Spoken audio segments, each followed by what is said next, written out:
Hello everyone. I'm back.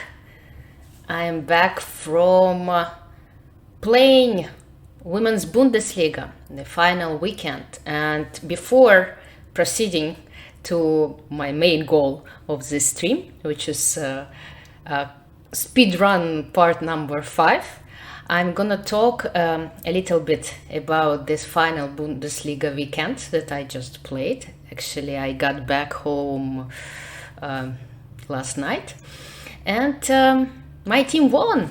Hooray, hooray, my team won. So I am not only streaming but recording this video for my YouTube channel. So if you are not subscribed yet to my YouTube channel, please make sure to subscribe, like this video, and you know the drill. And while you're doing that, I'm gonna share with you some moments of this final weekend of Bundesliga, Women's Bundesliga. It's over. The men's Bundesliga is still going on, and I'll tell you a little bit about this event. It's a very interesting teams event. It's a German team chess championship, but since there are no restrictions in number of invited international players, the teams can invite as many players as they want to, and the players can be as strong as they want. Of course, it's just mostly the question of being able to financially support these streams. I hope that this is live. Everything is live. I'm just starting with this recording this video. I think everything is working well. Let me know if it's not. So I played this weekend for my Baden-Baden team, which I've been playing since 2015. It's a very interesting and strong team, and for me it's always a pleasure to play for this team. And this season, the season usually runs from like fall till spring. It usually starts in September, October, and it goes till May. And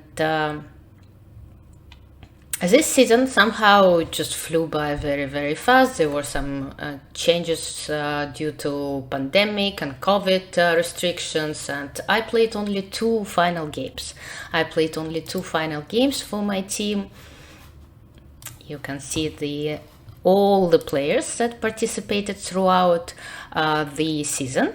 As you can see, I scored just 50%. I lost the first game that I played against Alina Kashlinskaya with black. I played it was not a very great game, but nevertheless the team won the match, which is the most important thing in teams events. And I won yesterday, on Sunday. I won my second game of the season, which happened to be the last game of 2021-2022 season of Women's Bundesliga. And thus we secured the first place with the perfect score. 20 points out of 20. And let me share the game that I played, and then we'll go and we'll get to a speed run as promised. So where's the board? I played white. The games that I want to talk about, I played with white. Only 6 boards, yes. And that's the final position of the games that I want to share with you. I was playing white against a young German player. She's rated about 2300, but nevertheless she's quite an experienced player. And it was the Ruy Lopez, the Ruy Lopez, or the Spanish game. We call it in Russian the Spanish opening. And my opponent in the open Ruy Lopez, she always goes for the Arkhangelsk line, which is very sharp.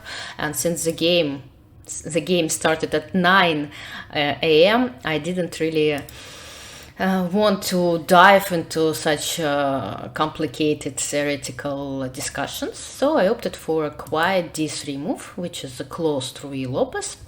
But this move creates a threat. Now I protected my pawn on e4, and if black, for example, makes some another developing move, bishop e7, well, the pawn will be lost. So d3 creates a threat of winning this pawn, and this pawn should be protected somehow. There are different moves that protect this pawn. The most direct one, of course, is b5.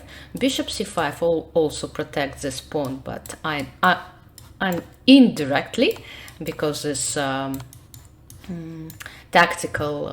because of this tactical line. So bishop c5 is another possibility, and of course it's also possible after d3 to play d6. It closes the bishop, but it secures the pawn. So there are different move orders in line. My opponent played b5. I think, well, I often play myself bishop c5 or d6. I think b5 gives white more possibilities. For example, here there are lines with knight c3 that I also played. Since the pawn is not on c3 yet, and white can switch plans and use this line. But in this particular game, I played a very interesting hybrid system, bishop to g5. That's a system I sometimes play when I go to the Italian game with white. We can compare lines. Bishop g5. I played in the Italian, and here we see that the positions are somehow, well, they are similar in a way, and of course ideas are similar, and this spin can be quite annoying. Of course, bishop e7 is always a possibility, but my opponent played h6, and then she played d6. But again, if you play d6, you need to be ready to play g5. And g5 is quite risky since it opens the king side, and we'll see what it can lead to. That's how the game continued. Bishop d7 is just a waiting move, because if black castles, now since I haven't castled yet, I might have some plans, even quite aggressive plans, with attacking the king side. Or I can castle as well, or I can transfer my knight. There are different options to play. Bishop d7, so black is just waiting for the moment what white will do. I'm also waiting. I'm developing my knight. I'm not castling yet. Bishop to b6, another waiting move. So sides basically wait while all those waiting moves and developing moves are gonna run out, and they will somehow indicate their initial ideas and plans. Knight f2 f1, that's already quite a significant move, indicating that I'm not castling short side yet. I could. Castling is another quite reasonable option here, but again I decided to wait with my king in the center, because I might consider even to go to castle to the queen side, who knows. My opponent played g5, bishop g3, and she started quite a often seen maneuver in this kind of positions and structures. Knight e7, the knight goes to g6, where it's going to support the pawn on e5. Black somehow prepares to fight in the center, and at the same time when the knight is on g6, black can consider different attacks on the king side as well. Knight to e7, but since the knight leaves for the moment the control of the e5 square, I decided to go all in basically and attack in the center immediately. I don't think it's the best move here, to tell you the truth. I think it would have been better to play knight e3 first. Usually it's a good idea to improve your pieces to their maximum and then go to attack, especially if your knight is so far away from the center, it's on the first rank. It's usually recommended to improve the position of this knight and then play d4. I think that would have been like the best continuation for white here. I analyzed a little bit after knight takes e4. Yes, I sacrifice the pawn. Thank you so much, Nicola, for your support. Queen c2, knight takes g3, and here computer showed a very interesting line, f takes g3. Quite unexpectedly, we usually prefer to take towards the center, but here I'm taking with the f pawn, but I open up the f file, and together with this bishop on b3, black might face some serious challenges around the square, how to protect it, because, for example, castle is never possible due to queen takes g6 because of the spin. So knight to e3 looks as very strong move, but I played d4, which is quite interesting. Not the strongest continuation, but at the same time it's very direct, and it forced my opponent to take some concrete actions, and she, I think, made inaccuracy just immediately. She decided to take the pawn on e4. I think it would have been better to take on d4, because after this exchange, if I just simply take, she takes on e4, yes, I do get compensation, but it's just a compensation, right? After knight takes e4, as we will see in the game, I'm not losing the pawn, but I'm getting quite a good position. And here, well, I do have some compensation. Again, the king side is weakened. White squares are weak. Queen f3,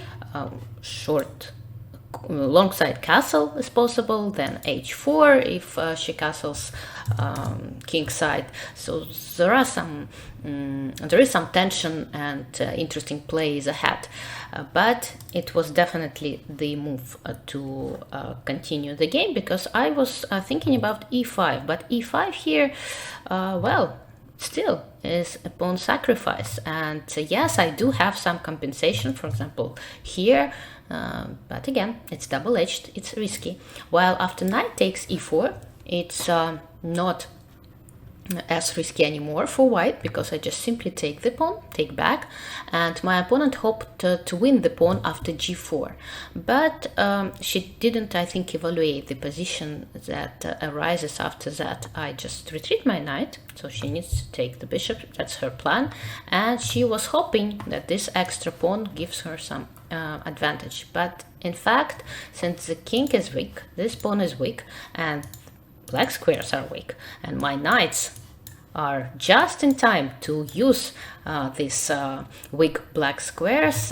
Black is suffering. Actually, I have a very big advantage here, and almost winning, I think, the position. Let's see how the game continued. So I'm threatening to give a fork. She cannot castle due to this fork, right? Because she's losing the bishop after that, so she needs to move the bishop. But that leads to a very good, very pleasant endgame.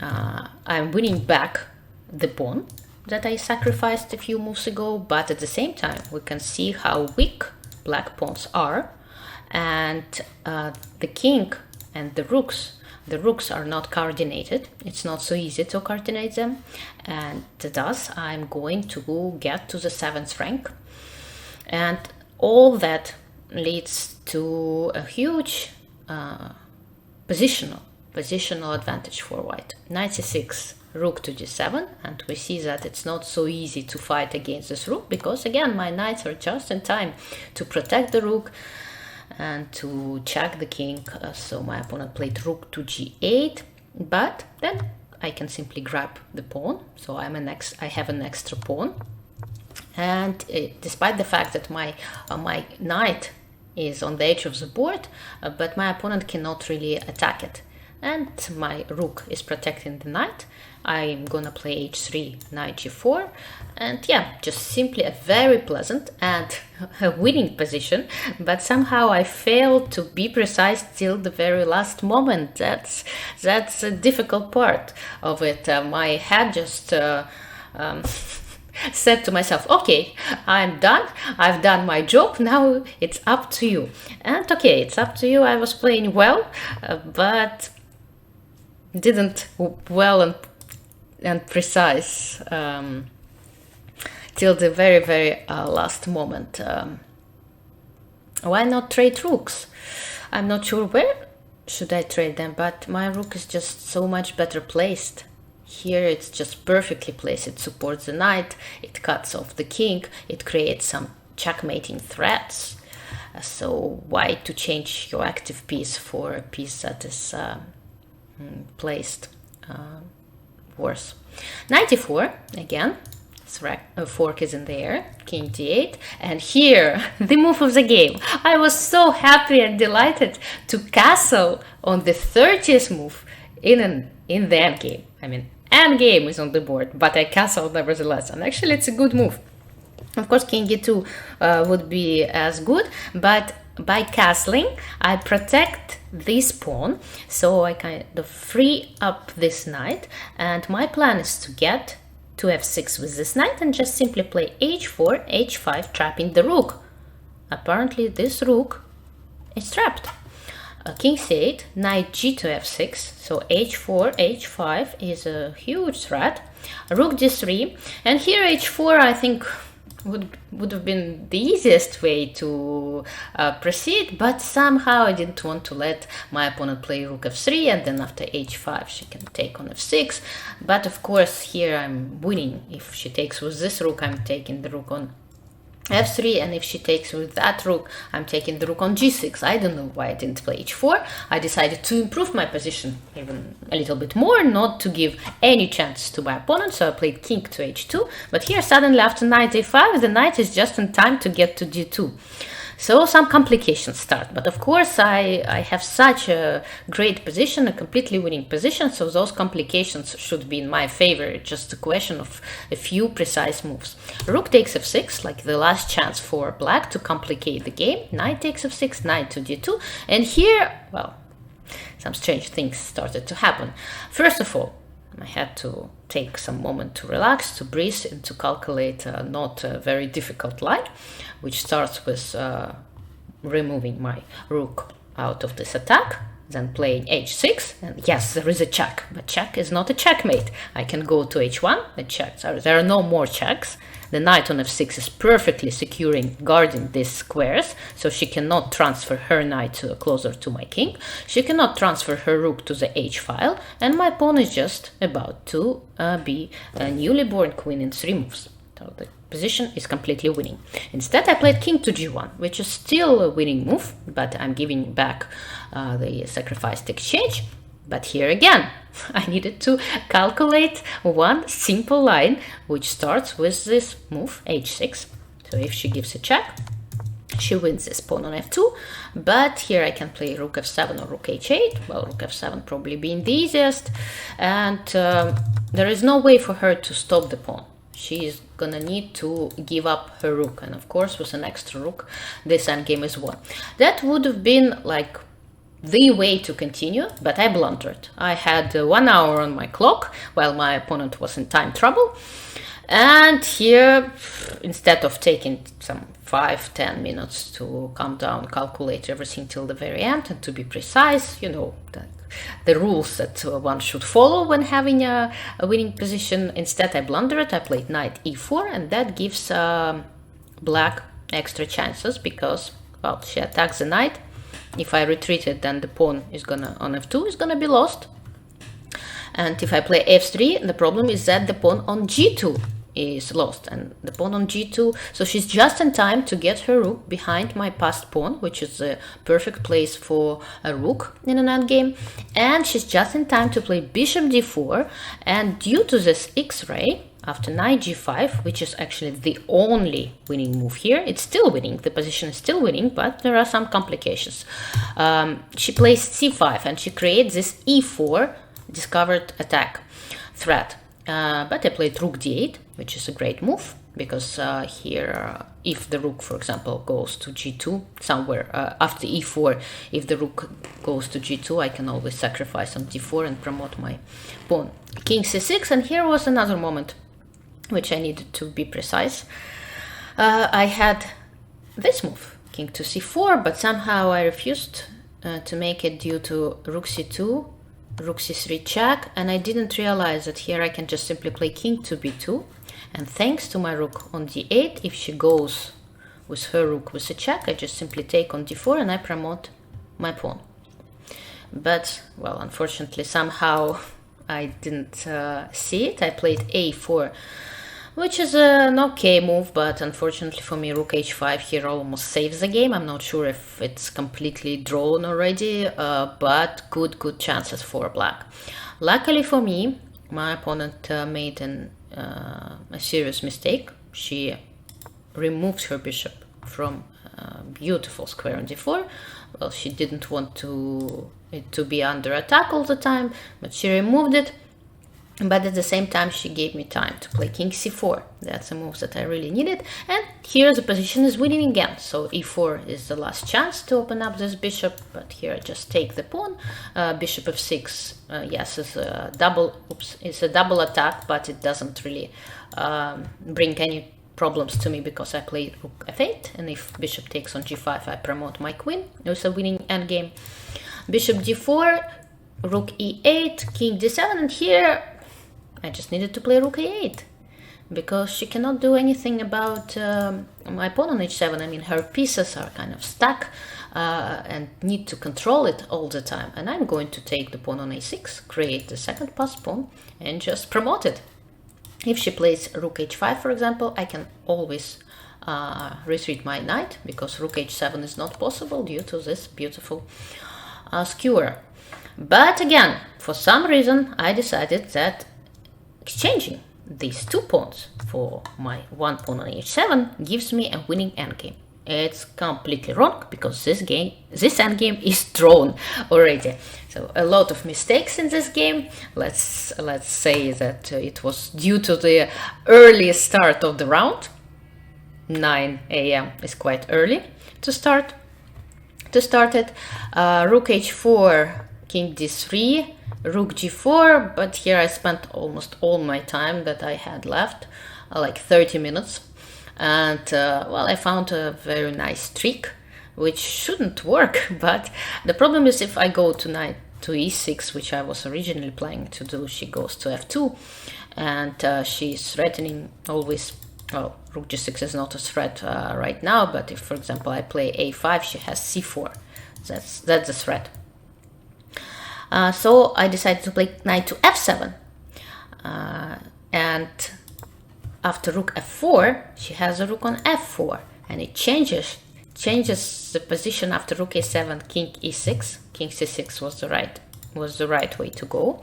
King e6 is a mistake because after king d8, knight d8, king d6, rook a6, king d7, I am back to e6, but the rook is now on f4, and it's a fork. I'm attacking all the pieces, almost all the pieces that black has left. And now it's winning. Finally it's winning, and I didn't make any more mistakes. Rook f3, king c4, the king goes to d5, and my pieces are just too strongly placed, and her king is under constant attack, and it ended with a beautiful checkmate. Of course, there are different ways to win, but I was playing already on seconds because I had about 3 minutes left. My opponent had less, of course, but it's easier for me to play. I just push my passed pawns forward, and I make threats to her pieces. Yeah, for example, if she plays bishop e1 here, there is another nice line that I saw in the game. I was going to play a6, and after rook a3, a7, and that's how I wanted to continue and with the game. But my opponent played rook b2, but here, okay, a6, and a checkmate. A checkmate. That's how I won my game yesterday. It was live, yes, yesterday, but I was, of course, focused on the game. I wasn't able to stream it live at the same time, but I'm happy. I'm happy that my team won the Frauen Bundesliga, the Women's Bundesliga 2020-2021 Baden-Baden team, and now I'm ready to get to the speed run part 5 finally. For those of you who are watching my stream, it's live, and for those of you who is going to look at this video later on my YouTube, just make sure also to subscribe to Twitch.